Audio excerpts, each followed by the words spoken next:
Warning: the following content includes real court documents from the Jeffrey Epstein investigation and references to abuse. Viewer discretion is strongly advised. This program relies on publicly available court documents and witness testimony.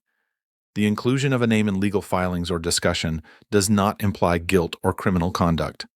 All individuals are presumed innocent unless and until proven guilty in a court of law. Allegations are reported here for informational purposes only. Welcome to the Unredacted Truth behind the Epstein files. What you're about to see and hear is unlike anything released by the mainstream media or United States government. These are the original court files, investigative documents, and depositions directly sourced from official public records, with all victim personal identifying information redacted. Some of the documents you're about to see are what's known as uncertified copies. Why? Because uncertified documents haven't gone through multiple bureaucratic hands. They haven't been sanitized, selectively redacted, or quietly modified. These files come directly from court archives, untouched since the day they were first scanned or uploaded. In other words, uncertified doesn't mean unreliable. It means you're getting the story exactly as it was originally recorded. No tampering, no selective edits, no subtle manipulation. This is the raw, uncensored truth, what they hoped would never see the light of day. I am not here to sensationalize, but only to inform. Chapter 1 ends with Virginia being forced to quickly pack and being firmly warned to only take the few clothes she had, leaving behind all her books, music, and anything else she once owned. Virginia was taken on what one can only imagine was a very daunting and very long drive back to Miami to meet her new owner, or should we say handler. Typical, I thought. It was an easy way for Charlie to break the ice. You really are as beautiful as Ron said, as he opened the curtain, watching me rinse myself in the shower, and knowing I had no way out of this except to go along with whatever he wanted. I just looked down at the mention of Ron's name, wondering what else he had told Charlie about me, realizing later that he wouldn't have said anything anyways. In fear, I would have been a damaged product that wouldn't make him the money that young girls go for. Between the water beating down over my head, I could slightly hear him ramble on about some club and restaurant he owned in Fort Lauderdale. Let's title Chapter 2 Charlie. Charlie was the owner of a restaurant nightclub called Hot Chocolates, located in what she could only describe as a revolving tower in downtown Fort Lauderdale. And like Ron, Charlie wasted no time playing with his new doll and showing her off. Fortunately for Virginia, this time in her life did not last long because about 2 weeks later, the FBI kicked down Charlie's door, rescuing a naked then 14-year-old Virginia from his bed and dragging him out in handcuffs. The next 2 weeks I was expected to be at Charlie's beck and call, never allowed to leave his side, even making me sleep in his bed from the second night onwards. I never even got the chance to call TJ again. It was too much of a risk anyways. My last night was no different from every other night. We went shopping that day and out for lunch alone. Later, we headed to a club his friend just launched, and it was his grand opening that night. The club was called Iguana Joe's. We met up with his friend and said our hellos. They both seemed so excited about the club, and Charlie was full of compliments all around. The club did have a line out the door, which looked a mile long coming in. Luckily, we didn't have to use the front door. We danced for a while, having a few more drinks, and after about 2 hours, Charlie said he was ready to go home. What a daunting time to look forward to. It was bad enough to have to entertain him at every given second of the day. But his grip on me was so stifling. I felt so choked. I could hardly breathe much less sleep. Eventually, my overworked mind would drift in and out of a restless sleep, but constantly on edge. Many of the nights, I thought of escaping, but where would I go? Would one of Ron's so connected informants find me and turn me into him to be disposed for good? As if my guardian angel was there the whole time, listening to my secret prayers. My rescue came the next morning, with an abrupt bursting through the bedroom door at about 6 a.m. Charlie and I were still lying in bed together, and his grip on me was still tight. In too much shock to move, 3 of the men grabbed Charlie and threw him to the floor and cuffed him. I sat up in bed, with my sheets covering my naked body, and watched as they dragged Charlie from the room. Still completely nude, he wasn't even allowed to get dressed. Another agent had to come back into the room to find him a pair of shorts. I could hear him screaming at the top of his lungs, all the way outside. He was screaming. And the last thing I heard him yell was, "If you say anything, you know who will find you." I could hear more threats being yelled at me, but I couldn't make out what it was that he was saying. I was in total confusion and couldn't believe what was happening. There were so many uniformed agents. I felt so small compared to all of them, but they were all very kind and helped me out of bed, allowing me to remain covered up with the bed sheets so I could get dressed. The first decency I had been shown in a very long time. It was an odd feeling to acknowledge.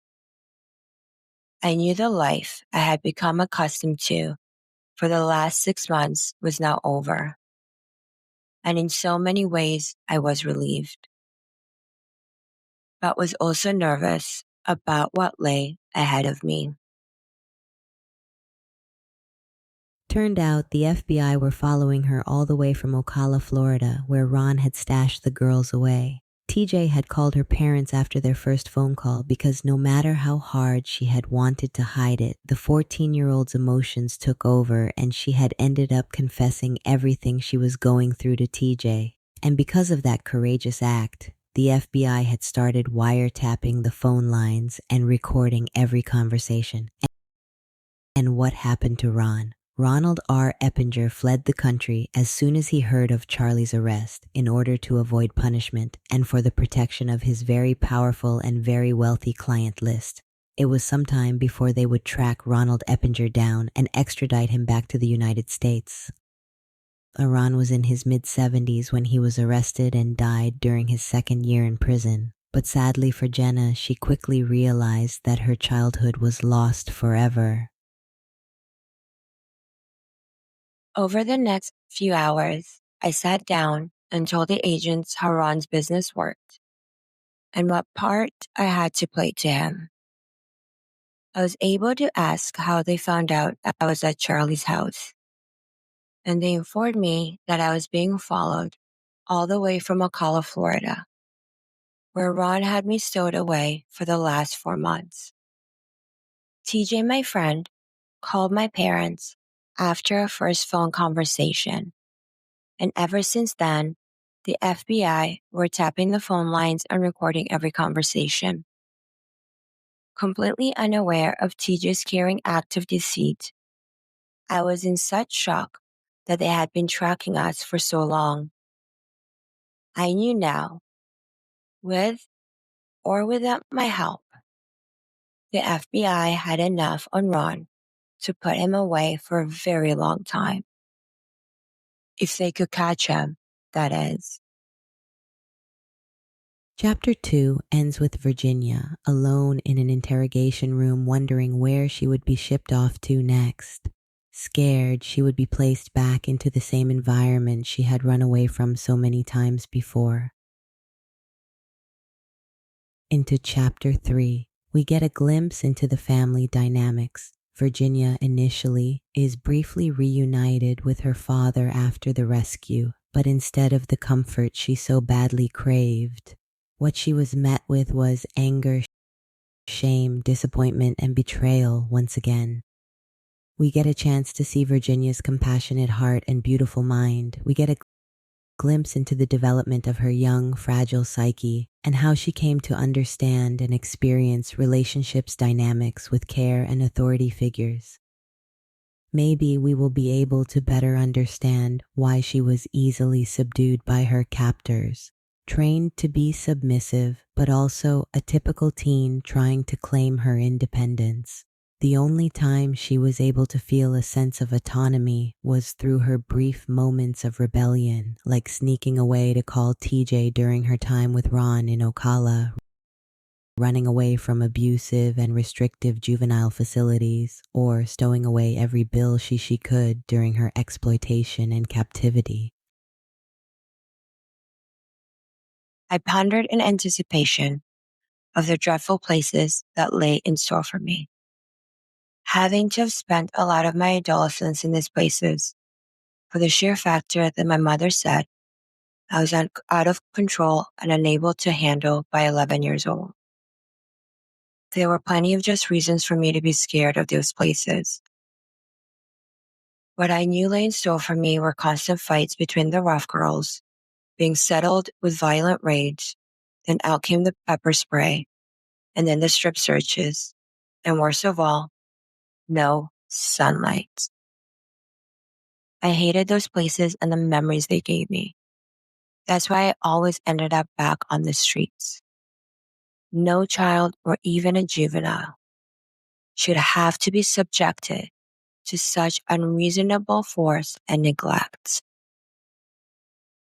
One very sad girl I'll never forget had a father who had been a heroin junkie, and he decided to play Russian roulette with some of his addict friends, and by fate or chance, took the bullet straight through his brain, killing him instantly. Her mother, being a heroin addict herself, spiraled downwards after his death and gave her 4-year-old child to her aging grandmother that eventually had to put my 12-year-old friend in this undire circumstance. I can only have the highest hopes for her today. But unfortunately, for most girls that have been victimized by society, they aren't able to ever stop being a victim for the rest of their lives or go on to make other people victims themselves. A sad and unfortunate fate for so many innocents. Hours later, I was still twirling in the same office chair when I spun around to see my father walking in my direction. I nearly fell off my seat at the sight of him.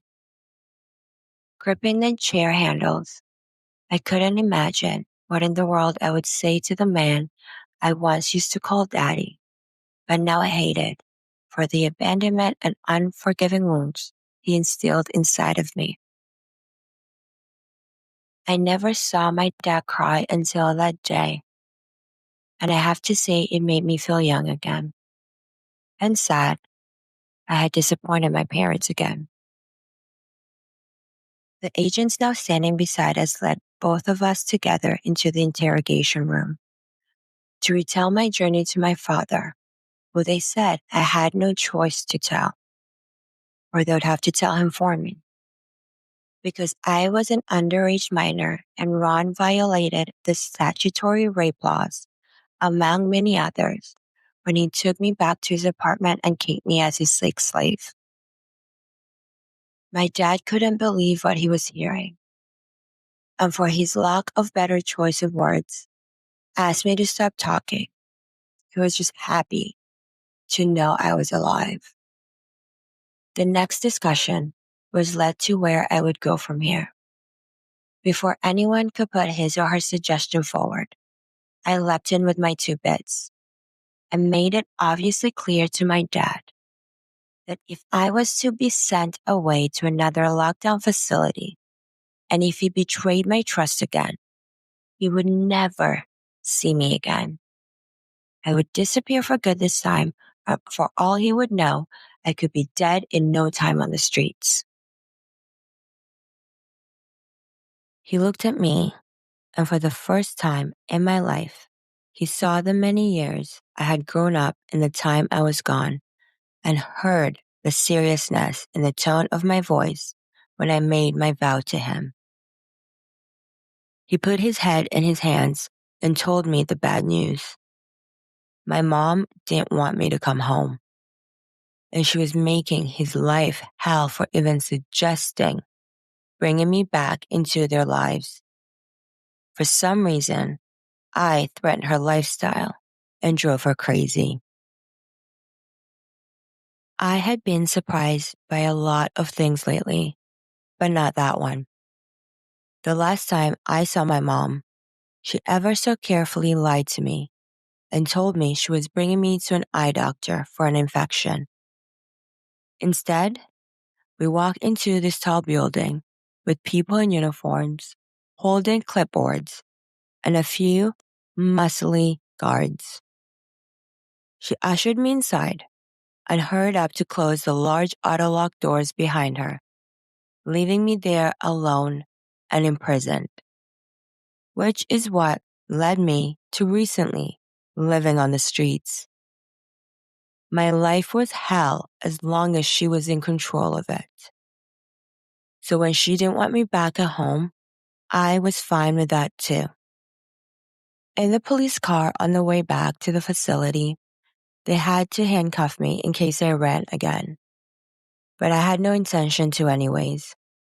I was going to give my dad the week before I began to search for the right opportunity to jolt again. I was like a ghost coming back.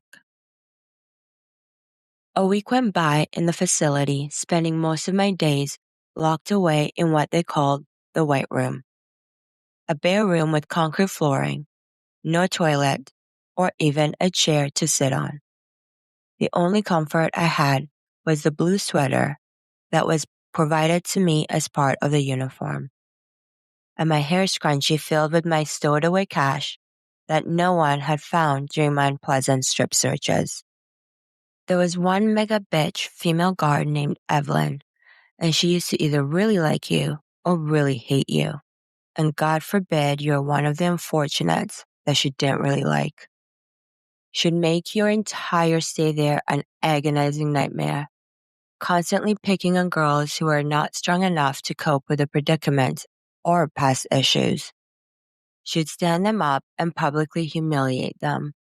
And even when they begged her, through their sobs, to let them sit down, she'd only torment them worse, which only made the strong girls want to antagonize the fragile ones with more malicious intent. Luckily, when I had previously been here, she didn't take much notice of me. My past excursions all began with an abrupt struggle, sometimes ending in a brutal state of affairs. After being pepper sprayed and fastened into some painful lock by forceful men 4 times my size, then tossed into solitary until I saw my next chance to desert. I got to know the guards real well, as I spent a lot of time being dragged down to the White Room by them. There was Jim, a large black man who could have doubled for a Miami Dolphins defense linebacker. John was another big man with a ponytail and a mustache, and he looked like someone who definitely owned a Harley. The last guy, Scott, had a smaller build, but made up for it with the steroid-injected muscles bulging out of his neck. And there was the added height from his curly fro. When they weren't restraining me and holding me captive in solitary, they were actually pretty nice guys. Not afraid to have a laugh after some explosive incident, and I held no contempt towards them. They were just doing their jobs.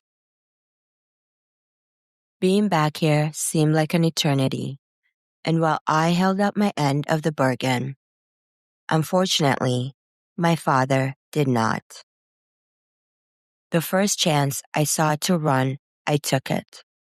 I was being sent to go get my blood and urine taken for disease analysis. My driver would be a volunteer from the community, and it was the perfect getaway for me. I was brought from the white solitary room and led into the bright sun, feeling like today would be favorable in my escape. The car pulled up to a stop, and he came around the side to unlock my door. This was it. I told myself and pushed past the volunteer. His arms grabbed out at me, but only caught me by my shirt. He didn't put up much of a struggle, like some of the other trained ones I had gotten before. They would put me in body locks of all sorts, but he just tore the collar of my shirt, letting me break free. It was deja vu all over again. Free at last, but where would I go now? With Ron's scouts on the lookout for me, and now the authorities being notified I was a runaway again, I would have a lot of people searching for me, so I knew I had to be careful where I went. My last stop before leaving the shopping center was to use the payphone to call my parents. My dad answered, completely surprised to hear my voice on the other end. I wanted to sarcastically thank him for breaking his promise to me. And I hope he's happy now. He just lost his daughter for good. I stopped to listen to what he was trying to say, and he told me, I was getting you out in a few days. I found you somebody to stay with. She's a good person who has got teenagers your age. I was just trying to convince your mother to sign the papers to get you out of there. I was so outraged at her ability to put her own wants before the needs of her own flesh and blood daughter. I told him to come pick me up and bring me to the house so I could speak with her for the first time in over a year. But if I felt threatened for 1 second, I will be on my way quicker than a blink of an eye and own my own for good. He wasn't overjoyed at my proposition, knowing what position this put him in as her husband. But as my father, he decided to put me first for once and take me home to confront my mother. Of course, my mom didn't meet me at the gate or the front door like a long-lost offspring reunited. No. Instead, she waited for me to come find her out back, smoking cigarettes and having a beer. She stood up from her seat and squinted her eyes. Loathing in her hatred, she coldly slapped me hard in the face.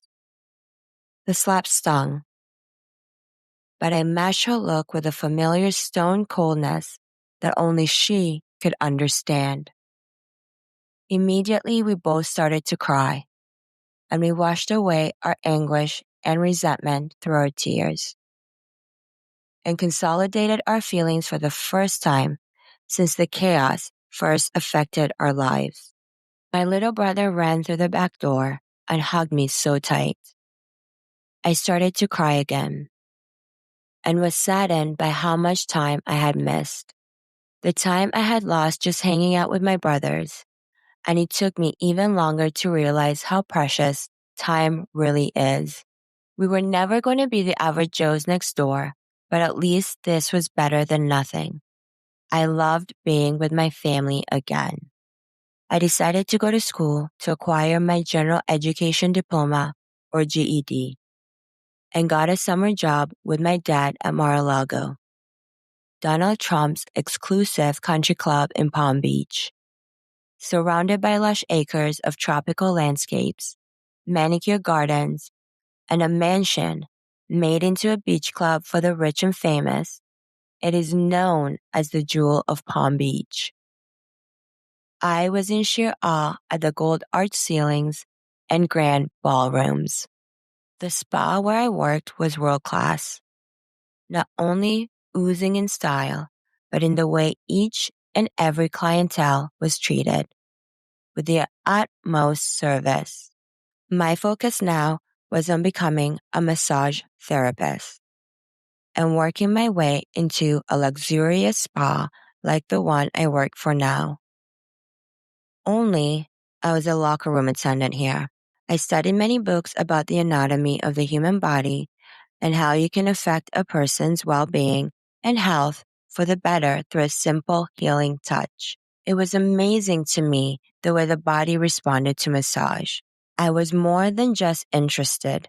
I was determined to become a massage therapist. It was one of those anatomy books that I had my nose buried in one afternoon on a quiet Tuesday.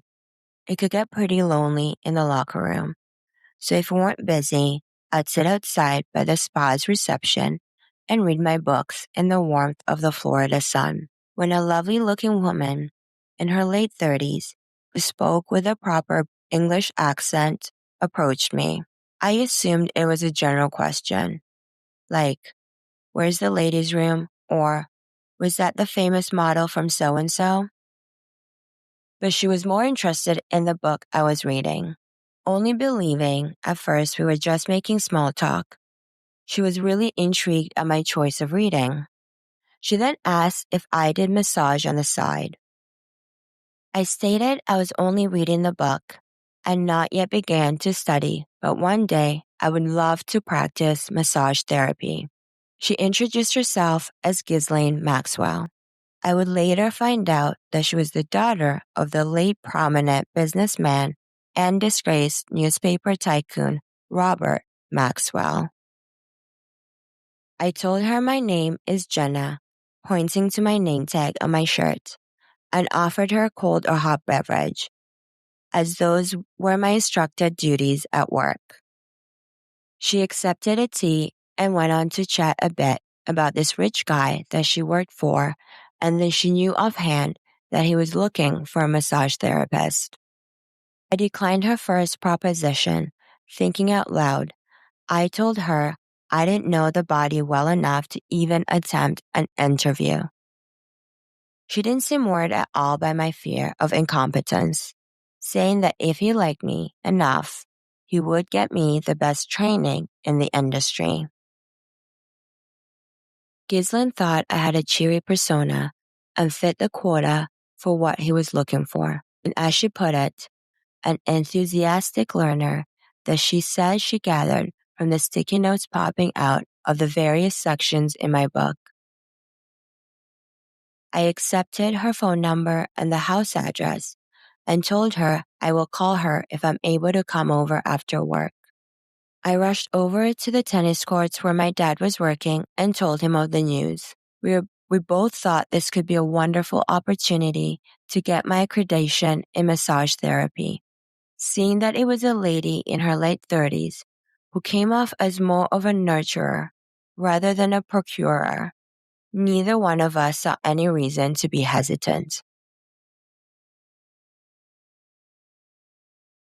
By the age of 14, Virginia had learned 3 lessons. The first, if you do not do what adults want you to, or they find you too difficult to handle, they send you away, just like her mother did when she was 11, Ron, when he sold her to Charlie, and her father, when he allowed her to be sent back to the juvenile center, rather than the difficult conversation he would have had with his wife in order to stand up for his daughter. The second lesson Virginia had been taught was, abuse was part of the equation, especially when someone has authority over you, like Evelyn, the juvenile guard who took pleasure in tormenting the girls, or the men 4 times her size like Jim, John, and Scott who pepper sprayed her and placed her small fragile body into painful locks whenever she spoke up or claimed independence. And the third lesson was that it was okay when they were mean, because they could be just as nice after, as long as you behave and wear compliant. That was what she knew of the world in her first 15 years of life, so by the time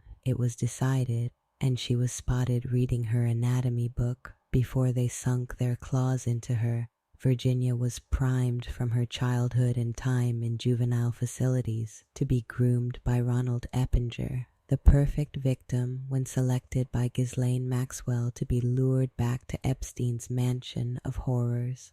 All she could have hoped for that day on the Miami beach as she sat on a curb, tears streaming down her face with her hand out and head in her lap, was a little kindness from a stranger. But Ronald Eppinger saw her vulnerability and innocence as an opportunity to groom a new plaything. What she thought was a good deed from a kind and nurturing woman turned out to be just another trap to enslave, exploit, corrupt and destroy her further. Every hand that ever stretched out to show her any kindness during her short life always seemed to follow that little bit of kindness with trauma and betrayal. And now Virginia has been placed on a pedestal of shame as the face of the Epstein investigation, being called a liar, censored and sued for defamation, although she was once silenced and the other victims along with her. I am going to give way for her voice to lead us through the uncovering of facts and to the unredacted truth. Between each chapter, I will be looking at the real-world evidence that either collaborates or negates the facts as alleged in her book. So, in the next episode, I will take the focus from Virginia's memoir to court files, evidentiary notes, deposition, and real-world records that pertain to that period of her life. Then we will move on to the rest of the chapters, which focus on Ghislaine and Epstein. What I want to achieve with this limited series podcast is to give the victims what they have been asking for, their voices back.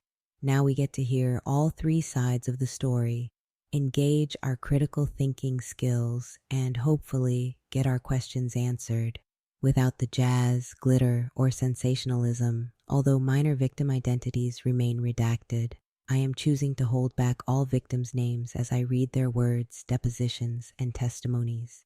If the words you hear sound like yours and you want to speak out and step forward, that is your choice. But if you choose to leave that chapter of your life in the past and prefer to focus on what can be, not what was, that too is your choice. Many names will be mentioned. Some we know, others powerful. None of the accused have been charged with any crimes in a court of law, except for Ronald R. Eppinger, Jeffrey Epstein, and Ghislaine Maxwell. Just because someone is mentioned does not automatically mean they were directly involved in any child or human trafficking. Think about it like the Diddy White parties, some knew, some did not. And others were used as pawns. And this brings us to the conclusion of Episode 1 of the Unredacted Truth. There is so much more to uncover in the Epstein saga. Make sure to like, subscribe, share, and follow if you are tired of the games and just want to get to the unredacted truth. In Episode 3, together we will take a look at the complete Epstein grand jury transcripts.